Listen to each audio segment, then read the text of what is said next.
Assalamualaikum warahmatullahi wabarakatuh, Sobat RH sekalian. Jumpa lagi kita di channel yang keren ini, Keren Cadas ya. Saya belum membahas soal Dias Hendro Priyono ya, yang banyak dikritik sana kritik sini gara-gara mencibir santri penghafal Al-Quran yang menutup telinganya karena mendengarkan musik. Nah, kenapa dia penting? Karena seperti Ngabalin, dia adalah elit istana. Bahkan jabatan Dias Hendro Priyono ini jauh lebih tinggi, yaitu sebagai staf khusus presiden.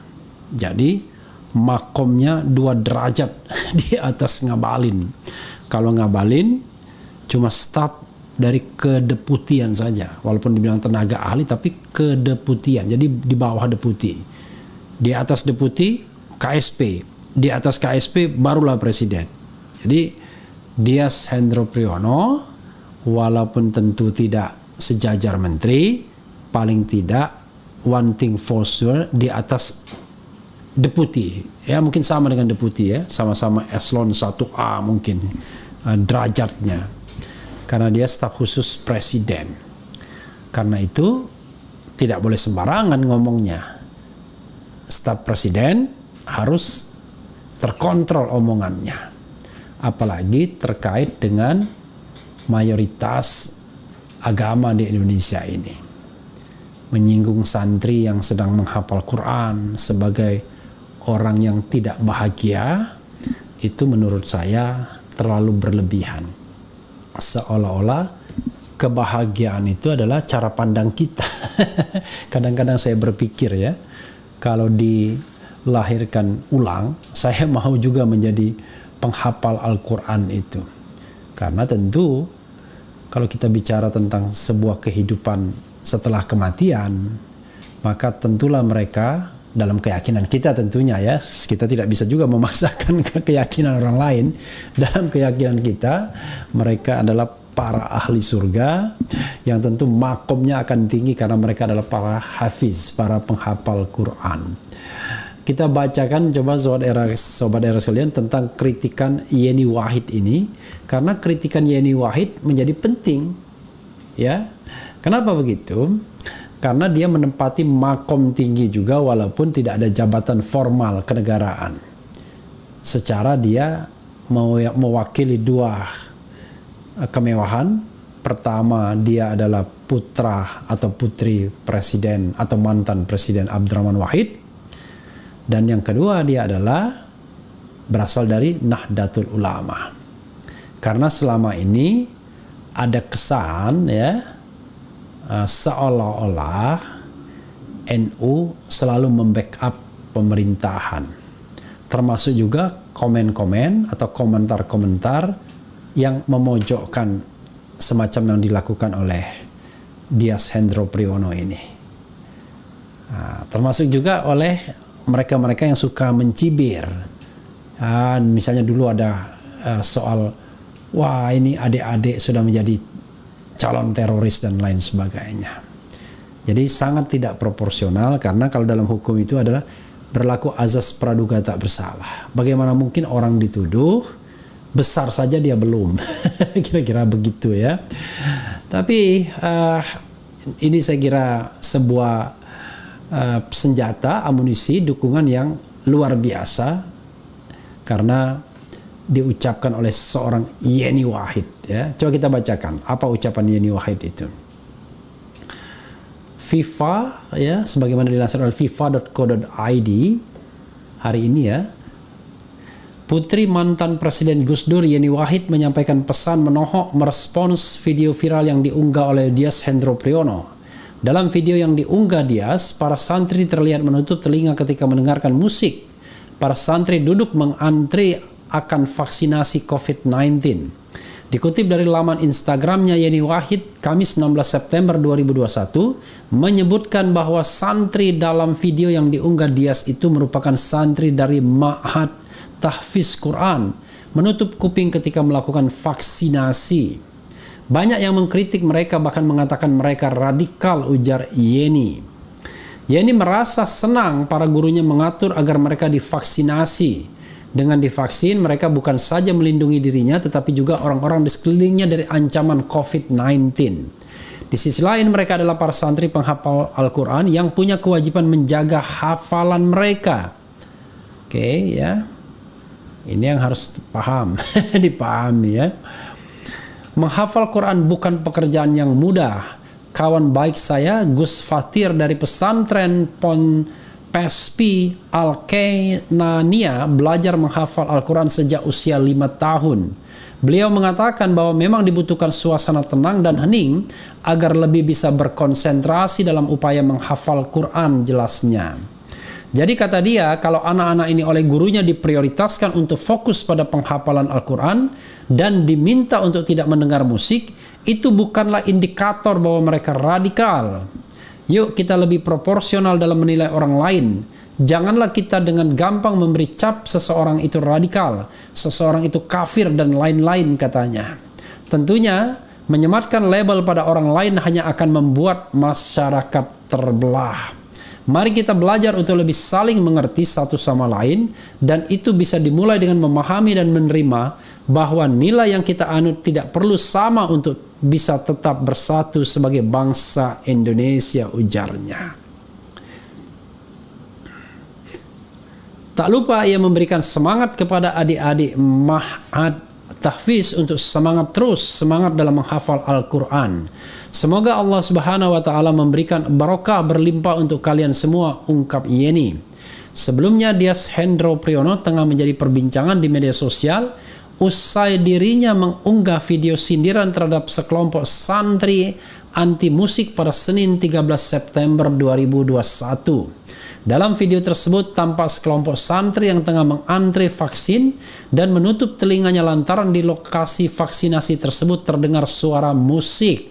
Melihat video tersebut, Dias Hendro Priyono pun menampilkan video tarian orang Arab yang berjoget sambil mengikuti irama musik.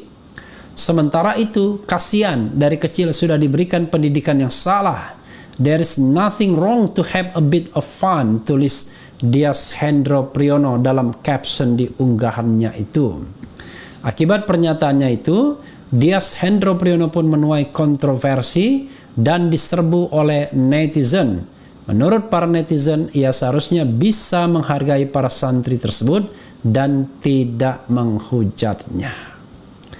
Jadi, Sobat RH sekalian, sekali lagi ya, ini memberikan beban tersendiri kepada pemerintahan Presiden Jokowi kalau dikelilingi oleh orang-orang yang justru terkesan anti ya kepada semangat keagamaan, kehidupan keagamaan yang ditunjukkan oleh misalnya santri, pesantren, pondok pesantren dan lain sebagainya. Padahal mayoritas kita adalah Islam, dan di sini justru Islam sepertinya jadi bulan-bulanan. Bagaimana misalnya seorang yang disebut buzzer misalnya membuat caption mengenai anak-anak yang jadi calon teroris misalnya, hanya melihat foto anak-anak pesantren. Ini melihat anak pesantren menutup telinganya karena untuk memelihara hafalan Al-Qur'annya, tiba-tiba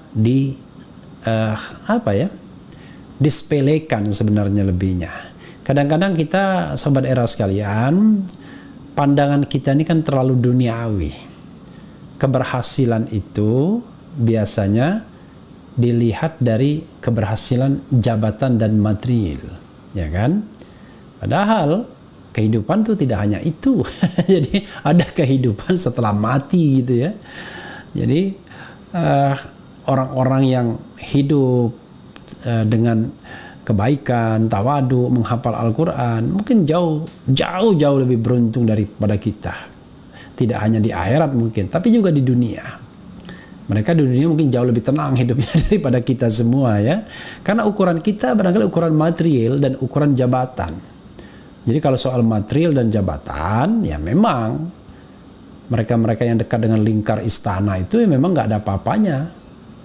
Maksudnya mereka yang hidup di pesantren, santri nggak ada apa-apanya dengan orang yang hidup di lingkar istana. Kita tahulah, ya kan, orang lingkar istana itu adalah orang-orang yang berduit, yang kaya, yang hartanya banyak, yang bisa fun hidupnya.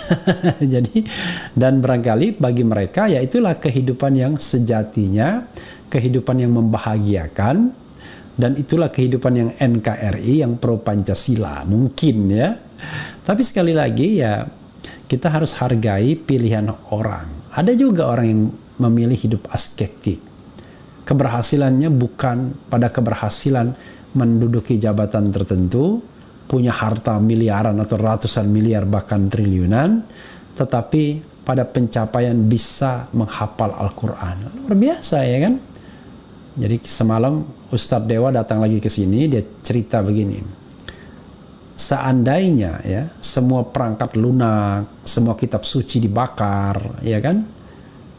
Dia mengatakan kira-kira apa atau kitab suci yang mana yang bisa ditulis ulang. Maka dia bilang salah satunya, saya tidak tahu yang lain ya, kita nggak bisa mengatakan apa-apa, ya Al-Quran. Karena ada 4 juta penghafal Al-Quran di seluruh dunia. Mereka hafal titik komanya, hafal panjang pendeknya, tahu cara bacanya ya. Jadi ini ilmu yang sangat-sangat tidak mudah. Mungkin ya lebih sulit menjadi penghafal Al-Quran ketimbang menjadi jenderal. Jadi kalau menjadi jenderal barangkali cukup dengan gerakan-gerakan yang katakanlah membuat kekuasaan suka, kekuasaan senang, barangkali kita bisa jadi jenderal. Menjadi pejabat juga bisa begitu ya. Cukup jadi tim sukses, dukung-mendukung, barangkali kita menjadi orang yang dekat dengan lingkar kekuasaan. Tapi menjadi seorang penghafal Al-Quran nggak bisa begitu. Harus kerja keras dari usia kecil.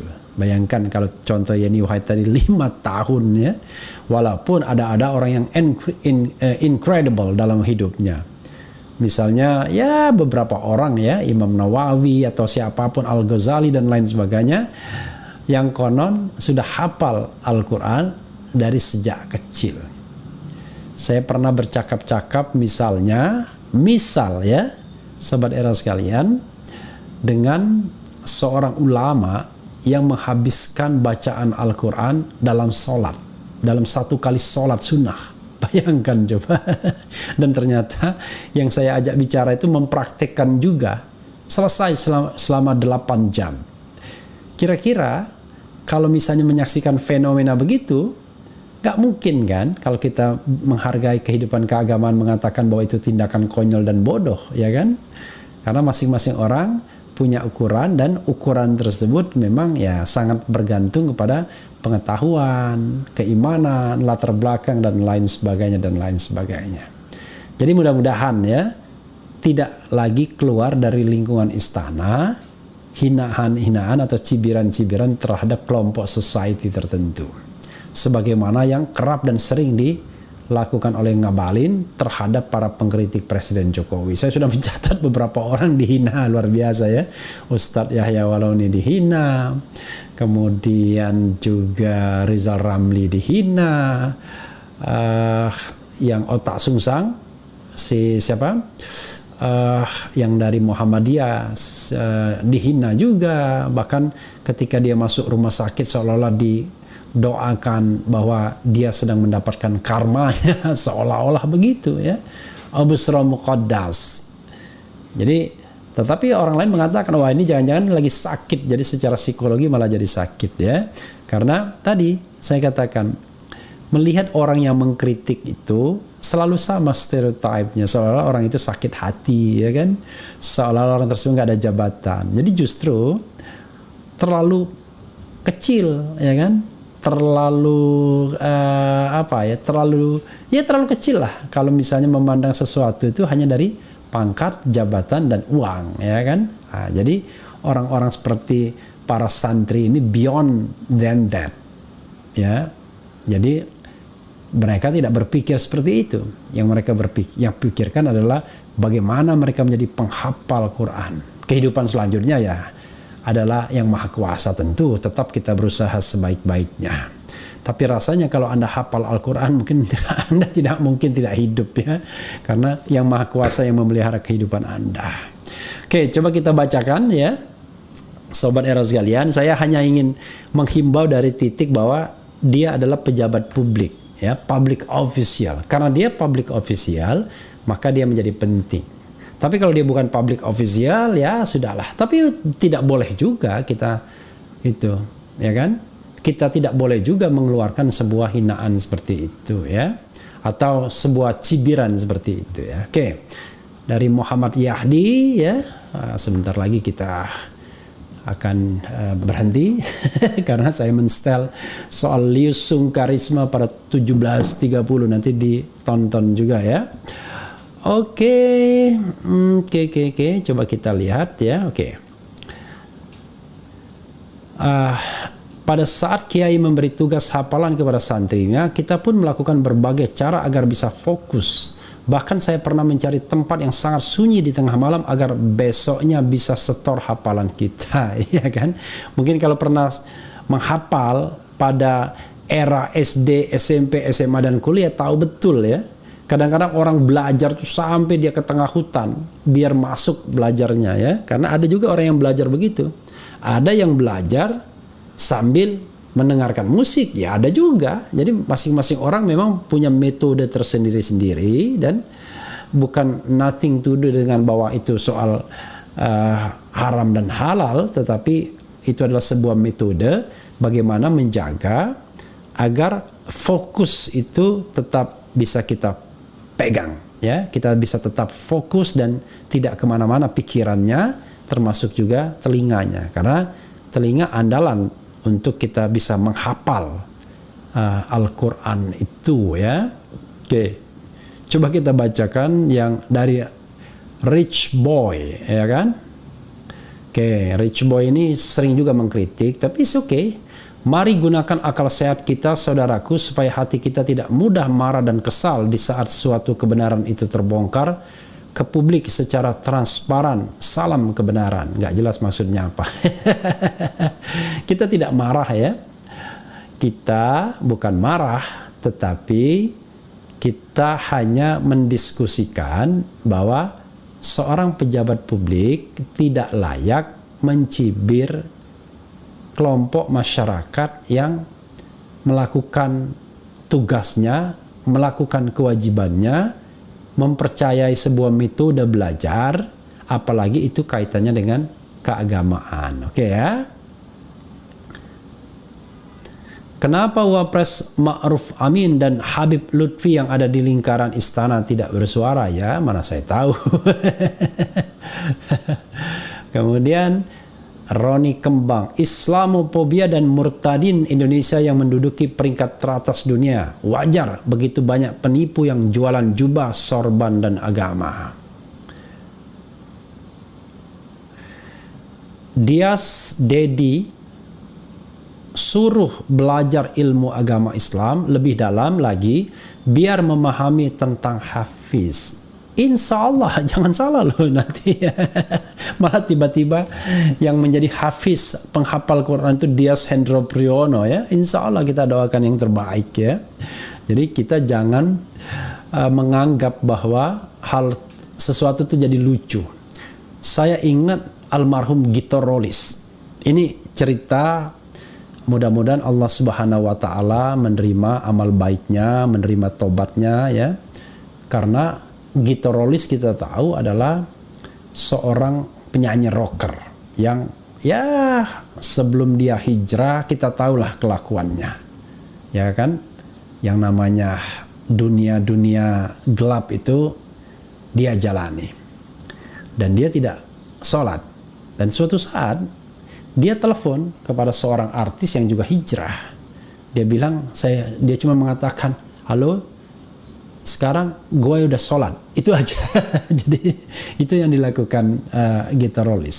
Dan kemudian dia merilis lagu religi ya, lagu yang umum sebenarnya. Yang lagu apa ya?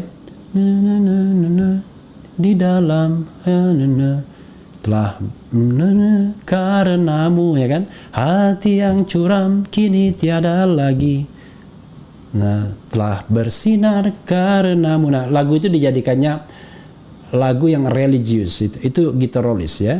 Hanya kepadamu kalau tidak salah. Dan gitarolis sudah meninggal sekarang. Mudah-mudahan Allah Subhanahu wa taala menerima amal kebaikannya dan tentu saja taubat dan hijrahnya ya. Dan mudah-mudahan doa itu bagi kita semua ya. Jadi walaupun saya tertawa-tawa begini, kita khawatir juga bahwa kita adalah golongan orang-orang yang tidak beruntung, yang ketika meninggal tidak husnul khotimah. Makanya kita doa sama-sama. Saudara sekalian, itu saja ya. Jadi nggak apa-apa kita berdebat, berbeda pendapat, tapi tidak perlu mencibir kelompok masyarakat tertentu. Toh belum tentu kita yang lebih benar dibandingkan mereka. Jangan-jangan mereka yang jauh lebih tenang hidupnya, lebih bahagia, walaupun barangkali secara kasat mata mereka tidak have fun, ya kan? Tidak mendengarkan musik, hanya menghafal Al-Quran. Tapi jangan-jangan justru kehidupan mereka jauh lebih tenang. Itu saja saudara sekalian. Yang penting tetap di channel ini, karena di channel ini Anda akan dirayu, ditipu, dibaperin, dicecar, diober pula di jalur khusus. Karena channel ini adalah channel yang mengancam, memeras, dan membenci. Jangan lupa subscribe, like, comment, and share. Ciao.